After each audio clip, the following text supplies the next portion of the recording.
Okay, when you're ready. Before you can win, you have to believe you are worthy.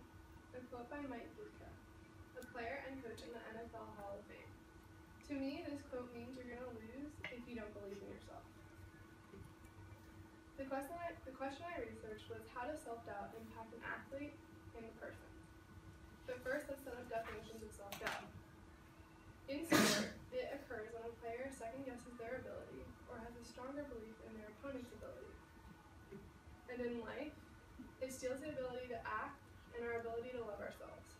And we can all connect on this, whether it's a personal or sports level. But first, I want to share an experience to how self-doubt impacted me. In preschool, I took ballet class and loved it. But at recitals, I was absolutely petrified, and I refused to go on stage. So my mom had to come hold my hand while I performed. And I was so scared that I was going to fail or wasn't good enough. But of course, I didn't realize it was self-doubt back then, but it makes sense now. And in the end, I ended up quitting dance, and so I'd never have to perform again. But if I hadn't doubted myself, maybe I'd still be a ballerina. But I guess I'll never know because I let self-doubt control my decision. One of the most difficult obstacles ever presented in life is self-doubt. It can hurt performance and you as a person tremendously. Self-doubt can lead to a self-fulfilling prophecy, which is the belief that becomes true because we're acting as if it's already true. So basically, if you think you're going to do bad, well then you're going to do bad. And the best example of this is if a player thinks, don't drop the ball, but they're actually thinking that they could. But in their end, they're more likely to do so. So if you're questioning your ability, your doubt is going to be reflected in your performance, which is basically self-sabotage.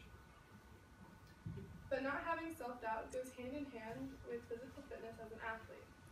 Gymnast Shannon Miller, a gold medal Olympian, said physical aspects of the sport can only take you so far. The mental aspect has to kick in, especially when you're talking about the best of the best. In the Olympic Games, everyone is talented, everyone trains hard, and everyone does the work.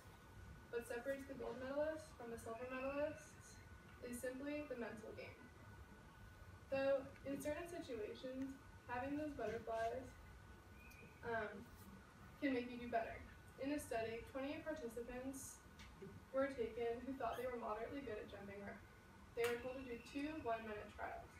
The first to test how good they were initially, and the second to see how much they could improve. Half of them were told they were going to get a harder rope for the test. This was to inflict their self-doubt. But in actuality, it was the same rope, just a different color. But the results showed that the people who thought they had the harder rope did better because they tried harder and were focused. So that shows self-doubt helped. But research shows that it only helps when tasks are simple and don't require lots of cognitive thinking. So I think you should use the butterflies as a motivation to do better.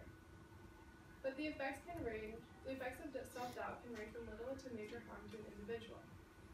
For a small example, say you want to try out for the soccer team, but you're too scared you're not good enough, so you don't end up going out.